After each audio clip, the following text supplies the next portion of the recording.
வணக்கம், நான் doctor Sudhakar. Welcome to my channel. உங்கள் குழந்தையோட போன் ஸ்ட்ரென்த்துக்கு கால்சியம் ரொம்ப அவசியம் அப்படின்னு எல்லாருமே கேள்விப்பட்டிருப்பீங்க. பட் உங்கள் குழந்தைக்கு சரியான அளவில் நீங்கள் கால்சியம் கொடுத்துட்ருக்கீங்களா அப்படின்னு உங்களுக்கு எப்பயுமே ஒரு சந்தேகம் இருக்கும். இந்த வீடியோவில் கால்சியம் சம்மந்தமாக உங்களோட எல்லா கேள்விக்குமே பதில் கிடைக்கும். பேசிக்கலி குழந்தைங்களுக்கு கால்சியம் ஏன் அவசியம், கால்சியம் குறைபாடு இருந்தது அப்படின்னா குழந்தைங்களுக்கு என்னென்ன பிரச்சனை வரலாம், ஒவ்வொரு வயசுலேயும் குழந்தைங்களுக்கு எவ்வளோ கால்சியம் தேவைப்படுது, கால்சியம் சத்து நிறையா இருக்கிற உணவு வகைகள் என்னென்ன, எந்தெந்த உணவு வகைகளில் எவ்வளோ கால்சியம் இருக்குது, மற்றும் ஒரு பெற்றோராக உங்கள் குழந்தைக்கு சரியான அளவில் கால்சியம் கிடைக்கிறதுக்கு நீங்கள் என்ன பண்ணணும், இதெல்லாம் பற்றி தான் டீட்டெயிலாக இந்த வீடியோவில் பார்க்க போகிறோம். வாங்க வீடியோக்குள்ளே போகலாம். இந்த வீடியோவில் நான் சொல்கிற விஷயங்கள் குழந்தைங்களுக்கு மட்டும் இல்லை, பெரியவங்களுக்குமே நல்லாவே பொருந்தும். பேசிக்கலி கால்சியம் குழந்தைகளுக்கு ஏன் தேவைப்படுது அப்படின்னு நம்ம பார்த்தோம்னா, நம்ம உடம்பில் இருக்கிற மொத்த கால்சியமில் 99% எலும்பில் தான் இருக்குது. எலும்போட ஸ்ட்ரென்த்துக்கு கால்சியம், ஃபாஸ்பரஸ் ரொம்ப அவசியம். ஃபாஸ்பரஸை பற்றி இந்த வீடியோவில் நம்ம பார்க்க மாட்டோம். காரணம் என்னென்னா, கால்சியம் இருக்கிற எல்லா உணவுலையுமே ஃபாஸ்பரஸும் இருக்கும்.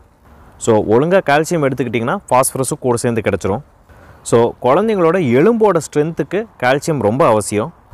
பல்லோட வளர்ச்சிக்குமே கால்சியம் ரொம்ப அவசியம். இது மட்டும் இல்லாமல் நம்ம உடம்பில் இருக்கிற சதை, அதாவது மசில்ஸு, அப்புறம் நரம்பு, நர்வ்ஸு, இதுவுமே நல்லா வேலை செய்யணும் அப்படின்னா, இந்த நரம்புகளில் சிக்னல் ஒழுங்காக போகணும் அப்படின்னா நம்ம உடம்புல கால்சியம் அளவு கரெக்டாக இருந்தால் தான் இது நடக்கும்.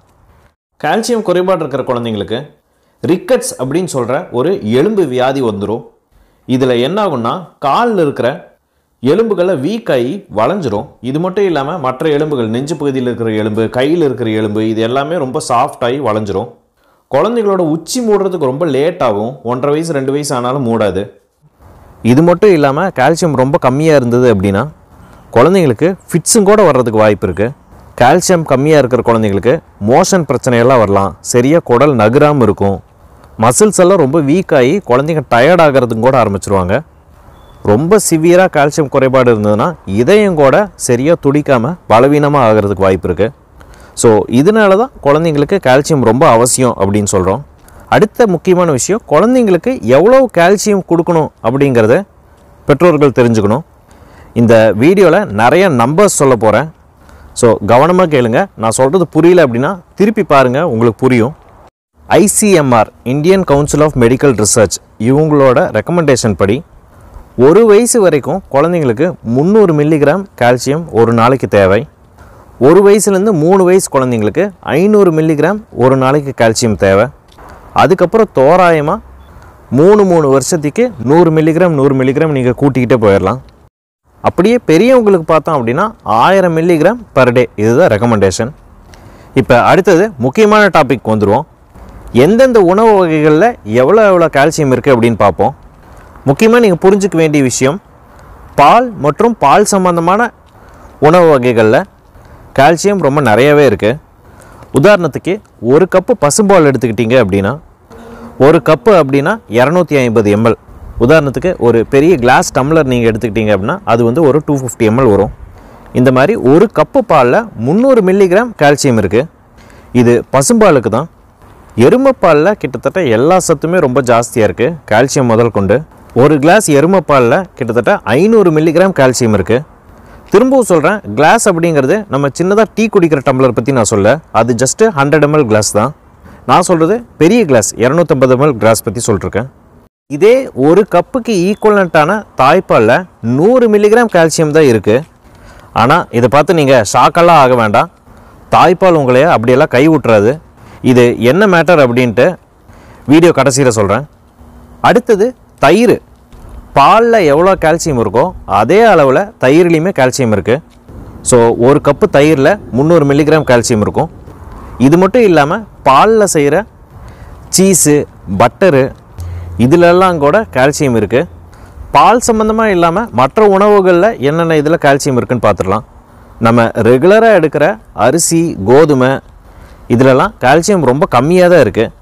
உதாரணத்துக்கு 100 கிராம் அரிசியில் 10 மில்லிகிராம் கால்சியம் தான் இருக்குது. 100 கிராம் கோதுமை எடுத்துக்கிட்டோம் அப்படின்னா 30 மில்லிகிராம் கால்சியம் இருக்குது.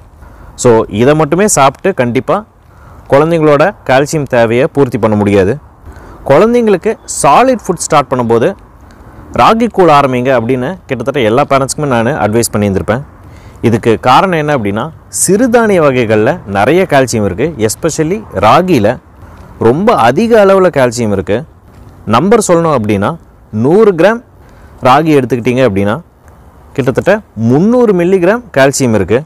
ஸோ எடைக்கு எடை நீங்கள் கம்பேர் பண்ணிங்க அப்படின்னா பாலோட ஒரு 2லேருந்து 3 மடங்கு அதிகமாக ராகியில் கால்சியம் இருக்குது. அடுத்து நீங்கள் காமனாக சாம்பாருக்கெல்லாம் யூஸ் பண்ணுற பருப்பு வகைகளில் ரொம்ப கம்மியான அளவில் தான் கால்சியம் இருக்குது. 100 கிராம் பருப்பு எடுத்துக்கிட்டிங்கன்னா ஒரு 10லேருந்து 15 மில்லிகிராம் கால்சியம் தான் கிடைக்கும். அடுத்து பச்சையாக இருக்கிற எல்லா காய்கறிகள் மற்றும் கீரை வகைகள் இதிலெல்லாம் கால்சியம் ரொம்ப நிறைய இருக்குது. எஸ்பெஷலி எல்லா கீரை வகைகளிலுமே ரொம்ப நல்லாவே கால்சியம் இருக்குது. 100 கிராம் கீரை எடுத்துக்கிட்டிங்க அப்படின்னா கிட்டத்தட்ட 150 மில்லிகிராம் கால்சியம் நம்மளுக்கு கிடைக்கும். இந்த கீரையில் இருக்கிற கால்சியமில் ஒரு சிறப்பு அம்சம் இருக்குது. அது என்னன்னு அப்புறம் சொல்கிறேன். குழந்தைங்களுக்கு முட்டை கொடுக்கறது ரொம்ப நல்லது அப்படின்னு நீங்கள் கேள்விப்பட்டிருப்பீங்க. இந்த முட்டையில் நிறைய ப்ரோட்டீன்ஸ் இருக்குது. அது குழந்தைங்களுக்கு ரொம்ப நல்லது. அது மட்டும் இல்லாமல் முட்டையில் ஓரளவு கால்சியமே இருக்குது. ஒரு முட்டையில் அப்ராக்சிமேட்டாக ஒரு 25 மில்லிகிராம் கால்சியம் இருக்குது. ஸோ ஒரு 4 முட்டை குழந்தைக்கு கொடுக்குறீங்க அப்படின்னா 100 மில்லிகிராம் அதுலேருந்தே கிடச்சிருது. அடுத்த உணவு வகைகள் ஃப்ரூட்ஸு. எல்லாருமே ஆர்வமாக எதிர்பார்த்துட்ருக்கிற லிஸ்ட்டு இது தான். ஃப்ரூட்ஸ்னால் நம்ம ஊரில் காமனாக யூஸ் பண்ணுற ஃப்ரூட்ஸ் மட்டும் நான் சொல்கிறேன். பயங்கரமாக கிவி, பிளாக்பெரி, ஆப்ரிகாட் இந்த மாதிரியெல்லாம் நான் சொன்னேன்னா நீங்கள் இதுக்காக அங்கேயும் அலைஞ்சி இதெல்லாம் வாங்கிட்டு இருப்பீங்க.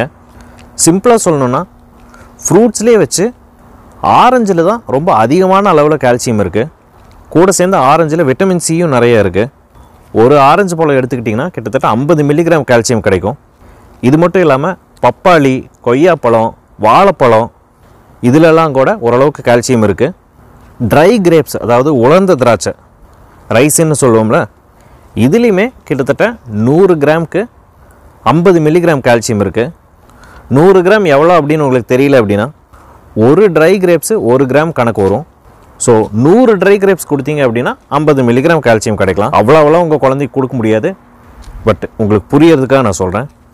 அடுத்தது எல்லாத்துக்கும் ஃபேவரட்டான பாதாம். பாதாம் எடுத்துக்கிட்டிங்க அப்படின்னா 100 கிராம் பாதாமில் கிட்டத்தட்ட 250 மில்லிகிராம் கால்சியம் இருக்குது. இந்த பாதாம்னு பார்த்தோன்னே பளிச்சுன்னு எல்லா பேரண்ட்ஸ்க்குமே ஆஹா நம்ம பாதாம் கொடுத்து குழந்தை எப்படியோ தேத்திடல அப்படின்னு நீங்கள் நினைப்பீங்க. 100 கிராம் பாதாம் அப்படிங்கிறது 60லேருந்து 80 பாதாம் பருப்பு நீங்கள் குழந்தைங்களுக்கு கொடுத்தா தான் இந்த 250 மில்லிகிராம் கால்சியம் குழந்தைங்களுக்கு கிடைக்கும். இவ்வளோ பாதாம் பருப்பு பெரியவங்கனாலே சாப்பிட முடியாது. இதே 250 மில்லிகிராம் கால்சியம் ஈஸியாக ஒரு கப்பு பால்லேயே குழந்தைங்களுக்கு கிடச்சிரும். இது மட்டும் இல்லாமல் இந்த ஆல்மண்டில் ஒரு சுவாரஸ்யமான விஷயம் இருக்குது. அதையும் நான் பின்னாடி சொல்கிறேன். இப்போ எந்தெந்த உணவு வகைகளில் எவ்வளோ கால்சியம் இருக்குன்னு ஒரு அப்ராக்சிமேட்டாக பார்த்துட்டோம். இது எல்லாமே ஒரு தோராயமான நம்பர் தான். இப்போ ஒரு பெற்றோராக உங்கள் குழந்தைக்கு ஒழுங்கான அளவில் கால்சியம் கிடைக்குதா அப்படின்னு எப்படி கண்டுபிடிக்கிறது, இதுக்கு நீங்கள் என்ன பண்ணணும் அப்படிங்கிறத பார்த்தலாம். 1 வயசு வரைக்கும் நான் ஏற்கனவே சொன்ன மாதிரி ஒரு நாளைக்கு 300 மில்லிகிராம் கால்சியம் இருந்தாலே போதுமானது. நீங்கள் குழந்தைக்கு ஒழுங்காக தாய்ப்பால் கொடுத்துட்டு இருந்தீங்கன்னா தேவையோட அதிகமான அளவே கால்சியம் கிடச்சிரும். 1 வயசு டு 3 வயசு குழந்தைங்களை எடுத்துக்குவோம். ஒரு நாளைக்கு ஜஸ்ட்டு ஒரு 2 கப்பு நீங்கள் பால் கொடுத்தாலே 300 + 300 கிட்டத்தட்ட 600 மில்லிகிராம் அதிலேயே கால்சியம் கிடச்சிருது. பால் அப்படிங்கிறது பசும்பாலை பற்றி சொல்கிறேன்.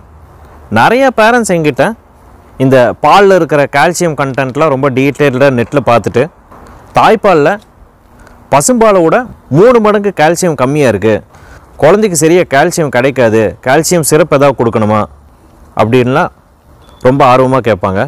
நான் இதுக்கு முன்னாடி பல வீடியோஸில் சொல்லியிருப்பேன், தாய்ப்பாலோட சிறந்த விஷயம் எதுவுமே கிடையாது. இப்போ ஒரு முக்கியமான கான்செப்ட் உங்களுக்கு சொல்ல போகிறேன், பொறுமையாக கவனிங்க. நீங்கள் வாய் வழியாக கால்சியம் எடுக்கிறீங்க, உணவு மூலயமா எடுக்கிறீங்க அப்படின்னா எடுக்கிற எல்லா கால்சியமுமே குடல் உறிஞ்சிக்காது. நம்ம எடுத்துக்கிற கால்சியமில் எவ்வளோ பர்சன்டேஜ் குடல் உறிஞ்சுதோ அதுக்கு பேர் பயோ அவைலபிலிட்டி அப்படின்னு சொல்லுவோம். உதாரணத்துக்கு பசும்பாலை எடுத்துக்குவோம். பசும்பாலோட பயோ அவைலபிலிட்டி 30%. அதாவது ஒரு கப்பு பால் குழந்தை குடிக்கிறாங்க அப்படின்னா அதில் 300 மில்லிகிராம் கால்சியம் இருக்குது அப்படின்னா 30% கணக்கு போட்டோம்னா அப்ராக்சிமேட்டாக 100 மில்லிகிராம் தான் குடல் உறிஞ்சுது, மீதி 200 மில்லிகிராமை வெளியே தான் அனுப்பிச்சுடும். பட் தாய்ப்பாலில் இருக்கிற கால்சியமோட பயோ அவைலபிலிட்டி நீங்கள் பார்த்தீங்கன்னா கிட்டத்தட்ட 60%லேருந்து 80% வரைக்கும் இருக்குன்னு சொல்கிறாங்க. ஸோ 1 வயசு டு 2 வயசு குழந்தைங்க கிட்டத்தட்ட 300லேருந்து 500 ml வரைக்கும் இன்னுமே அம்மா கிட்ட பால் குடிச்சிட்ருப்பாங்க. நம்ம மேக்ஸ் எல்லாம் கணக்கு போட்டு பார்த்தோம்னா 500 ml கிட்டத்தட்ட 200 மில்லிகிராம் கால்சியம் இருக்கும். இந்த 200ல் 150லேருந்து கிட்டத்தட்ட 180 மில்லிகிராம் வரைக்கும் குடல் கால்சியம் உறிஞ்சிக்கும். சிம்பிளாக உங்களுக்கு புரிகிற மாதிரி சொல்லணும் அப்படின்னா, பசும்பாலோட தாய்ப்பாலில் 3 மடங்கு கால்சியம் கம்மியாக இருந்தாலுமே கால்சியமை உறிஞ்சும் தன்மை ஒரு 2லேருந்து 3 மடங்கு ஜாஸ்தியாக இருக்கிற காரணத்தினால எல்லாம் ஓரளவு ஈக்குவல் ஆகிக்கும். இந்த கீரை பற்றி ஒரு முக்கியமான மேட்டர் சொல்கிறேன்னு சொல்லியிருந்தேன்ல, அது என்னென்னா, கீரையில் இருக்கிற கால்சியமோட பயோ அவைலபிலிட்டி கிட்டத்தட்ட 50%. அதாவது 100 மில்லிகிராம் கால்சியம் இருக்குன்னா 50 மில்லிகிராம் குடல் உறிஞ்சிக்கும். ஸோ பாலோட இந்த கீரையில் இருக்கிற உறிஞ்சும் தன்மை ஜாஸ்தின்னு வச்சுக்கலாம். அடுத்து இந்த ஆல்மண்ட்ஸ், அதாவது பாதாமுக்கு வருவோம். இதோட நம்பர்ஸ் எல்லாம் பார்க்குறதுக்கு வேணால் ரொம்ப ஹைஃபையாக இருக்கலாம். பட் இந்த ஆல்மண்ட்ஸில் இருக்கிற கால்சியமோட பயோ அவைலபிலிட்டி ஜஸ்ட் ஒரு 20% தான். ஸோ குழந்தைகளுக்கு பயங்கரமாக இந்த பாதாமெல்லாம் கொடுத்து பயங்கர கால்சியமெல்லாம் அதிகம் பண்ணிடலான்னு யாராவது நினச்சிட்டு இருந்தீங்கன்னா அது கண்டிப்பாக முடியாது. பால் எடுத்துக்காத குழந்தைங்க, பிரெஸ்ட் ஃபீடிங்குமே பண்ணல அப்படிங்கிற குழந்தைங்களுக்கு கால்சியமுக்கான மெயின் சோர்ஸ் என்னவாக இருக்குன்னா தயிர் மற்றும் கீரை வகைகள் தான் ரொம்ப முக்கியமான சோர்ஸு. ராகி அதோட ரொம்ப முக்கியமான சோர்ஸு. பால் குடிக்காத குழந்தைங்க இல்லைனா மில்க் இன்டாலரன்ஸ் இருக்கிற குழந்தைங்களுக்கு ராகியில் செஞ்ச என்ன விஷயம் நீங்கள் கொடுத்தீங்கனாலும் ரொம்ப நல்லது. குழந்தை நல்ல ராகி எடுத்துக்கிட்டாங்கன்னா பெரும்பாலான கால்சியமோட தேவையை இதுவே பூர்த்தி பண்ணிடும். ஃபைனலாக ஒரே ஒரு முக்கியமான விஷயம் மட்டும் சொல்லிடுறேன். இந்த கால்சியம் உறிஞ்சறதுக்கு விட்டமின் டி அப்படிங்கிறது ரொம்ப ரொம்ப அவசியம். இந்த விட்டமின் டி சூரிய ஒளி நம்ம தோலில் படும்போது உருவாகிற ஒரு விஷயம். நீங்கள் என்னதான் கால்சியம் நிறையா கொடுத்தீங்கனாலுமே விட்டமின் டி அளவு உடம்புல கம்மியாக இருக்குது அப்படின்னா நீங்கள் கொடுக்குற கால்சியமெல்லாம் குடல் மூலியமாக வெளியே தான் வரப்போகுது. அது உறிஞ்சவே உறிஞ்சாது. அடுத்தது ஏதாவது ஒரு பேரண்ட்ஸு ரொம்ப ஆர்வக்கோளாறில் பயங்கரமாக கால்சியம் நிறையா கொடுத்து போனெல்லாம் நல்லா இரும்பு மாதிரி ஆக்கிடல அப்படின்னு நினச்சி ஆர்வக்கோளாறில் நிறைய கால்சியம் கொடுத்தீங்கன்னா அதுவும் வேஸ்ட்டு தான். நீங்கள் 1000 மில்லிகிராம் கால்சியம் குழந்தைங்களுக்கு கொடுத்தாலுமே குழந்தையோட தேவை 500 தான் அப்படின்னா 500 மட்டும் தான் உறிஞ்சும். மீதி எல்லாத்தையும் வெளியே தான் அனுப்பிச்சி விட போகுது. இன்ஃபேக்ட் கால்சியம் ரொம்ப நிறையா நீங்கள் கொடுத்தீங்கன்னா கூட ஹைப்பர் கால்சியமியா அப்படிங்கிற பிரச்சனை அதனால நிறைய பாதிப்புகள் வரலாம். ஸோ அதனால் கொஞ்சம் உஷாராக இருந்துக்கோங்க. இந்த உணவு வகைகள்லாம் மெயினாக கால்சியம் பொறுத்த வரைக்கும் தான் நான் சொல்லியிருக்கேன். இன்னும் பல சத்துக்கள்லாம் இருக்குது. ஸோ உடனே இந்த கால்சியம் பற்றி வீடியோ பார்த்துட்டு உடனே கால்சியம் பின்னாடியே ஓடிட்டுருக்காதீங்க. குழந்தைங்களுக்கு பேலன்ஸ்டு டயட் கொடுக்கறது ரொம்ப முக்கியம். நம்ம குழந்தைக்கு கால்சியம் குறைபாடு வந்துடுமோ அப்படின்னு யாராவது பேரண்ட்ஸ் பயப்படுறீங்க அப்படின்னா, உங்கள் குழந்தைக்கு ஒரு நாளைக்கு எவ்வளோ கால்சியம் கிடைக்குது அப்படின்னு கால்குலேட் பண்ணுறதுக்கு தேவையான எல்லா இன்ஃபர்மேஷனுமே இந்த வீடியோவில் கொடுத்துருக்கேன். நீங்களே அது கால்குலேட் பண்ணிக்கலாம். இதெல்லாம் தான் கால்சியம் சம்மந்தமாக உங்களுக்கு நான் சொல்லணும்னு நினச்ச விஷயங்கள். இந்த வீடியோ உங்களுக்கு யூஸ்ஃபுல்லாக இருந்திருக்கும்னு நினைக்கிறேன். இந்த சேனல் நீங்கள் ஒன்றும் சப்ஸ்கிரைப் பண்ணலைன்னா சப்ஸ்கிரைப் பண்ணிக்கோங்க. இந்த வீடியோவை லைக் பண்ணுங்கள், ஷேர் பண்ணுங்கள். உங்களுக்கு ஏதாவது சந்தேகம் இருக்குன்னா கமெண்ட்டில் கேளுங்க. அடுத்த வீடியோவில் உங்களை சந்திக்கிறேன். அதுவரை நன்றி.